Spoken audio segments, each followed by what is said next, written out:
Hi guys! Before I get started in showing you what I eat in a day when I am on my fertility journey, I first want to mention just a few things that my doctors have told me to eat. What I've tried to do is kind of mix all of them to find like a happy medium between them all.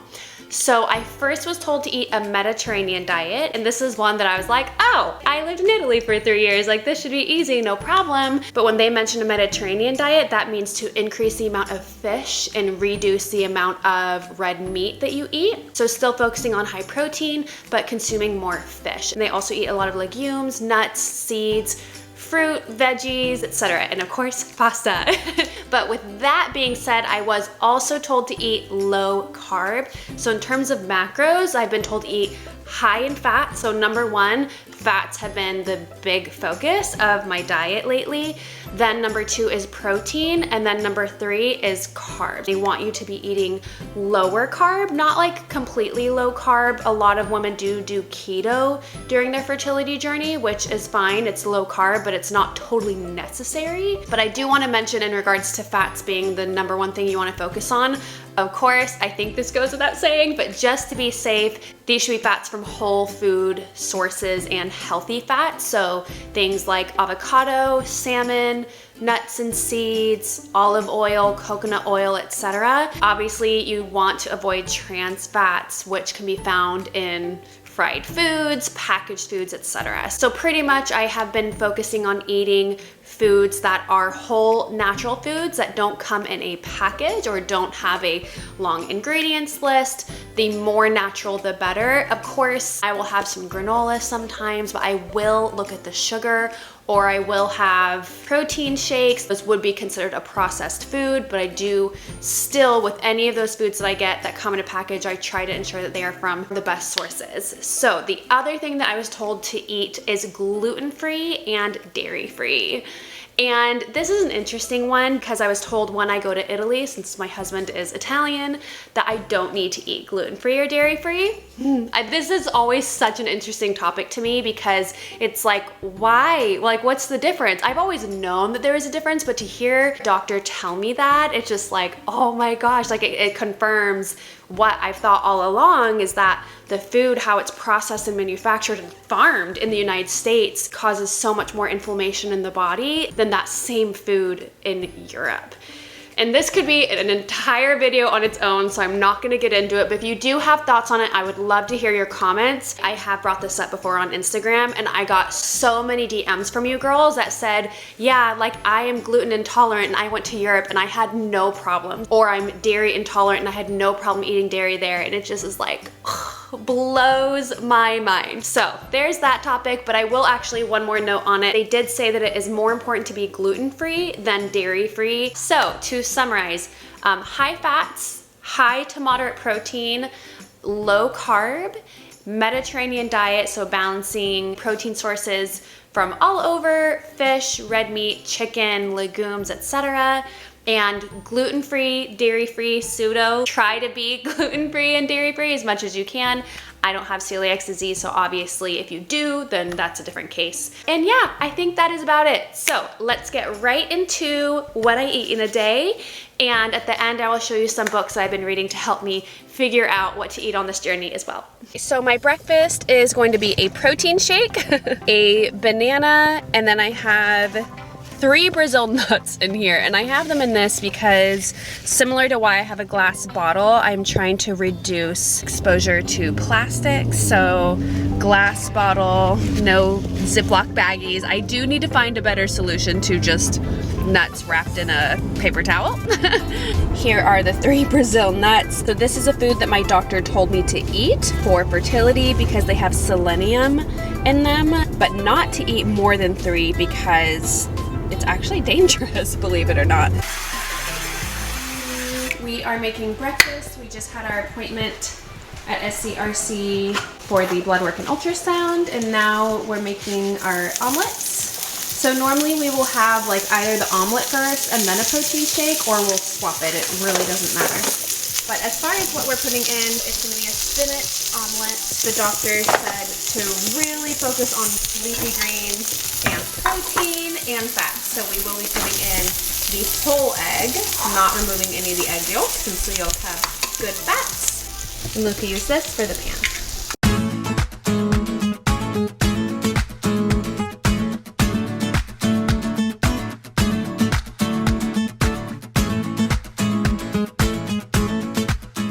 So this will be my protein portion. I will eat this first and then I make oatmeal after for my carbs. Now I'm gonna make my oatmeal. This is the type of oatmeal I get. It is gluten-free. We do keep them in these containers, but I just wanted to show you what brand I'm using. I use a small bowl since I don't use a ton of oatmeal, and I am going to measure out 30 grams. So I set the scale to 0. A few grams over is fine. So I'm at 36 grams, and then I'm gonna set it to 0 again. And I'm going to add 10 grams of goji berries.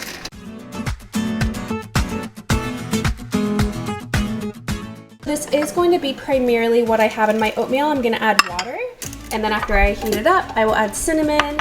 I did bring out some honey because sometimes I will put honey in the oatmeal instead of goji berries.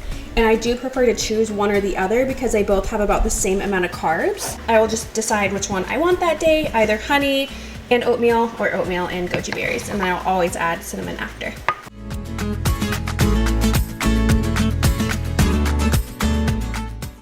So I like my oatmeal to be a little bit watery, so I add more water and then I just drain out any excess. And I did want to say that if you want both goji berries and honey, that's totally okay. You just have to account for that in your macros, and personally, I just prefer to get my macros from one or the other, not both, because I want to have more macros later in the day. So this is lunch. We are going to be making ground beef or ground bison.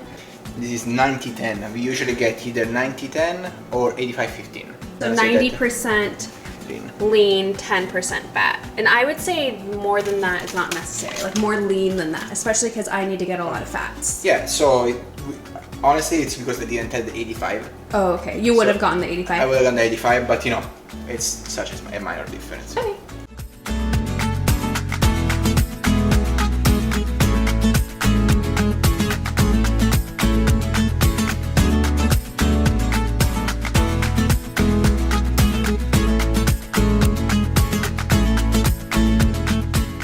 Making veggies. I'm going to bake them. Let's see if Rigatoni wants a carrot. Can you shake? Oh, good boy. All right, so veggies are all set. Well, we still need to season them and put olive oil on them. Japanese potatoes. They're Japanese sweet potatoes. Okay, those are regular sweet potatoes. Luca likes Japanese sweet potatoes. I love Japanese don't. potatoes. Yeah. I like regular ones. Did you do anything in particular, or you just put them on there and put them in? All right. Yep. But now for the veggies. It's probably like 3 tablespoons, I feel like. Yeah.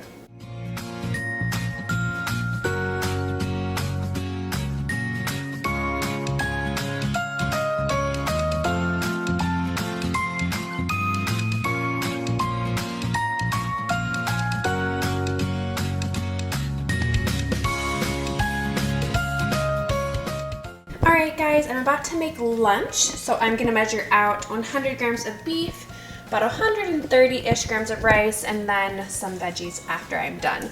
And I'm kind of weird. I don't like mixing certain things, so I'm going to eat these together. Then once I'm done, I'll have that separately.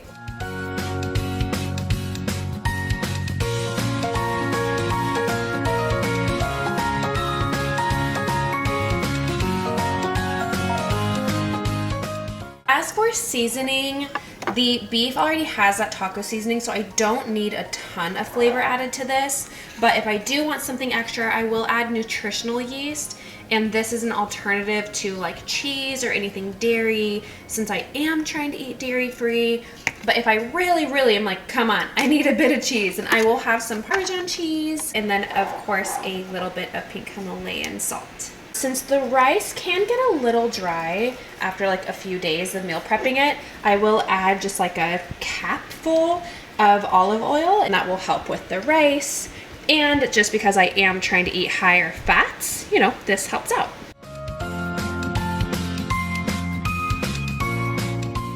I finished my beef and rice, and now I'm gonna have the veggies. And since these are mixed, I didn't measure them exactly. I just measured 200 grams total, which is fine for me. When I put it in my FitnessPal, I'm going to evenly distribute between the carrots and the broccoli and asparagus and everything, and just kind of like eyeball it. And I might be off a few grams of carbs, but it's no big deal in my opinion. And then I'm also gonna start taking my vitamins. I don't take these all at once. I have a bad habit of doing that, and I'm trying to not. So I am gonna take my lunch dose, which is half of my prenatals. Then I'm gonna take 5,000 units of vitamin D, and I'm going to take ubiquinol. So this will be my lunch dose, and I'll take more later on in the day, and I'll show you those when I get there. All right, we are gonna be making, yes, we are banana, spinach, one more protein, and ice. So we are making my afternoon snack smoothie. Much?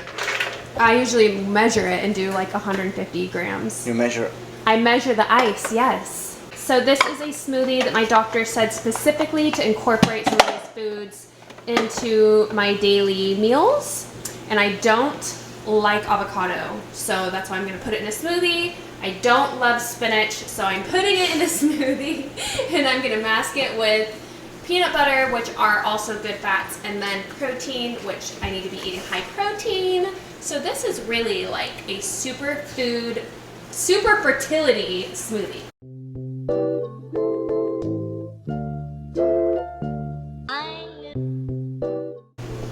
How much avocado? You're putting an entire avocado?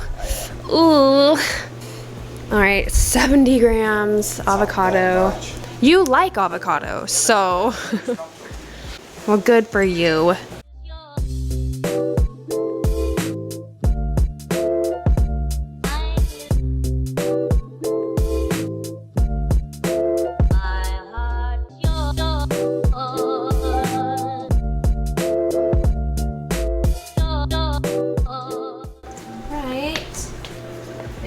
Thick. I like them to be a bit thicker. I don't like them watery, so. If you want more water, yeah, you just eat. You just add more water. Or coconut water, yeah. I'll drink this for now, and I'll come back for that in a bit. All right, I'm almost done with my green fertility smoothie. I'm gonna take another batch of my supplements. So earlier today, I took vitamin D, ubiquinol, and half of my prenatals. And now I'm done with vitamin D for the day, but I still need to take actually 2 more ubiquinol. So I'm gonna take 1 right now, the other half of my prenatals, and then vitamin B6. And then at dinner time, I will be taking these. Alrighty, so we are making dinner. We are gonna have salmon, which I have been told to eat lots of salmon, and I don't love it, but you gotta do what you gotta do. So, for the eggies, yes. So 1 whole cap per fillet, pretty much. Yeah. It's a lot of oil. Good for you. Yeah, it's olive oil, so. You need high fats, no? Yeah, I need high fats.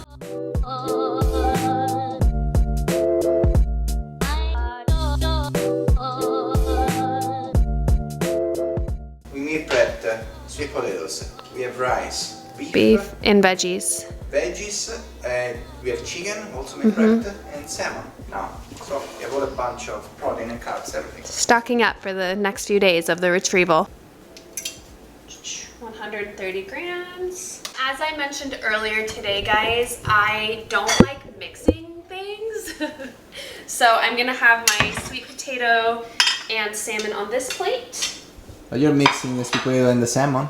They're not gonna touch. Here is the veggies. I'm trying to fill up my bowl with like 200 grams veggies. This probably looks pretty plain, but other than the salmon, okay, I have to be real. I don't love salmon, but it's something that like I eat because it's so healthy for me, like just in general, and then obviously, especially for my fertility journey. I like sweet potato. I'll probably add like a little bit of cinnamon to it maybe. Luca will kill me. He thinks it's the weirdest thing in the world, but I'll add a little bit. And the veggies are already seasoned. So it is pretty simple, but I like everything and it is good for me. And that is what I look for in my food. It doesn't have to be like so delicious and like mouth-watering. Like, yes, some of my meals are, like the 20%, but the 80% are whole natural foods that are good, but really, really good for me as well. So for the rest of the supplements I'm going to take right now, I'm actually not going to take krill oil. We usually have krill oil or fish oil, but since I'm eating salmon tonight, I'm getting it from the real deal, so I'm not going to take that. Vitamin C, one more ubiquinol, zinc, and magnesium. So this is my last set of supplements. The ones that are absolutely like recommended from my doctor are the prenatals, the vitamin D, the ubiquinol, and I would say the krill, like fish oil, krill oil. These ones are just kind of like extras that I'm taking that are just good for you. I take this prenatal because it has folate as L-methylfolate instead of folic acid, because I do have MTHFR, so I cannot have folic acid. It's actually really, really important that I avoid folic acid. Believe it or not. All right, guys, I hope you enjoyed what I ate in a day while on my fertility journey. I'm going to show you really quick a few books that I have been reading that have really helped me kind of sort out not only what to eat, but really kind of like different lifestyle changes. So this is the first book that I read. So this is called Feed Your Fertility, and I'll put the information in the description box below. And it's not only about, like I said, what to eat. It goes over a way of living, how to reduce exposure to plastics, BPA, phthalates. This was the first book that I read. It was actually given to me by my acupuncturist, and I really, really enjoyed it. I felt like it was a really good intro into this whole world, because it can be really overwhelming. And like, I'm not gonna lie, there's some stuff in here that I was like, oh man, you know, I mean, especially when it comes to all the plastic exposure. I will also be happy to go into detail on that in another video if you would like. Just let me know in the comments below, because there have been some things that we've done to try to reduce plastics in our household and in our lifestyle. So Feed Your Fertility is one. And then the second one that I read is It Starts With the Egg. This is another really great book that I highly recommend. It just has so much good information really about how to improve egg quality and so much other great information. I have to say there are two versions though, and I read this version and then a second version with like newer science and research came out like a month later, and I was kind of just like, oh, I just got done reading it. I was gonna move on to another book. So I haven't gotten the second version, so I do recommend getting the newest one, and I'll put that information in the description box as well.